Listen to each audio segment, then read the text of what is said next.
सबसे पहली बात तो यह है कि ट्रंप ने और बेंजामिन नेतन्याहू ने रमज़ान के मुबारक महीने में, जहां पर पूरी दुनिया के मुसलमान रमज़ान में रोज़ा रखते हैं, इबादत करते हैं रातों में, ऐसे मुबारक महीने में उन्होंने मिलकर ईरान पर हमला किया है और ये भी नहीं समझा कि मुबारक महीना रमज़ान का है।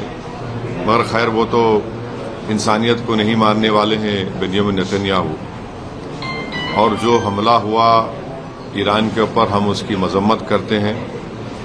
और ख़ास तौर से जब जेनीवा में बातचीत के जरिए से एक ब्रेक थ्रू हुआ था, और हो सकता था कि अगर वो बातचीत को मान लेते तो जितने न्यूक्लियर स्टॉक पाइल्स थे ईरान के पास वो शायद इस्तेमाल नहीं होते। मगर अब इन्होंने मिलकर ईरान पर हमला किया, जिसकी वजह से 200 से ज़्यादा लोगों की मौत हुई है और एक लड़कियों के स्कूल में 108 जो बच्चियां स्कूल में पढ़ते हैं उनकी मौत हो गई। आयतुल्लाह खामेनी की मौत हुई है और मैं इसको इमोरल और अनलॉफुल एक्ट मानता हूं, आयतुल्लाह खामेनी की मौत को। और मेरी तरफ से, हमारी पार्टी की तरफ से ना सिर्फ उनके शिया वर्ल्ड को, बल्कि पूरे लोगों को जो उनको अपना रहबर मानते थे, शिया कौम उनको अपना रहबर मानती थी, और हम ये मुतालबा करते हैं कि ये जंग ख़त्म होनी चाहिए और भारत सरकार को इसमें अपना रोल निभाने की ज़रूरत है। और हम उम्मीद करते हैं कि मौजूदा बीजेपी की सरकार आयतुल्लाह खामेनी की मौत को कंडेम करेगी, इस जंग को रुकाने की पूरी कोशिश करेगी, क्योंकि याद रखिए कि 10 मिलियन के करीब भारत के नागरिक गल्फ कंट्रीज में काम करते हैं। और अभी इत्तला आई कि ओमान के पोर्ट पर शायद हमारे एक इंडियन वर्कर की जख्मी भी हुए हैं। तो ये बहुत, अगर ये जंग नहीं रुकेगी तो फिर ये बहुत आगे बढ़ेगी, ये टर्मोइल होगा पूरे इलाके में। और आपको अंदाज़ा भी नहीं है कि कई भारत के लोग जो उम्रा करने के लिए गए हैं और वो ट्रैवल एजेंट के जरिए जाते, पैसे देते 2 दिन मक्के में, 3 दिन मदीने में, अब उनके पास पैसे नहीं है, वहाँ पे फ्लाइट ही नहीं उड़ रही है वहाँ पे। तो कितनी परेशानी हो रही है। और साथ ही साथ आप ये भी बात जानते हैं कि हमारे जो पड़ोसी मुल्क है और जो इजराइल है, ये दोनों मुल्क अपने पड़ोसियों को चैन से जीने नहीं दे रहे। अफगानिस्तान में हमला, और फिर इजराइल जो है बार बार जून में ईरान पे हमला किया, और इजराइल बेंजामिन नेतन्याहू ने 70,000 से ज्यादा फलस्तीनियों का जेनोसाइड किया। ये जेनोसाइडल रजीम है और जो हमेशा शरारत करते रहते हैं। तो ये मेरे एहसासात हैं अपनी पार्टी की तरफ से, और मैं उम्मीद करता हूं कि हमारी गवर्नमेंट ऑफ इंडिया खामनेई की मौत की मजम्मत करेगी। और अगर ये जंग नहीं रुकेगी, जो एक इल्लीगल है और कोई ख़तरा नहीं था किसी को, सिर्फ दबाना चाह रहे थे और जुल्म कर रहे हैं इस तरह वहाँ पर हमला करके, और इसके जो नताइज निकलेंगे वो बुरे निकलने वाले हैं। हम लोग अंडर एस्टिमेट कर रहे हैं, ये ख़त्म होने वाली नहीं। अगर ट्रंप और नेतन्याहू समझ रहे हैं कि रजीम चेंज होगा ईरान में, मैं नहीं समझता कि रजीम चेंज होने जाने वाला है।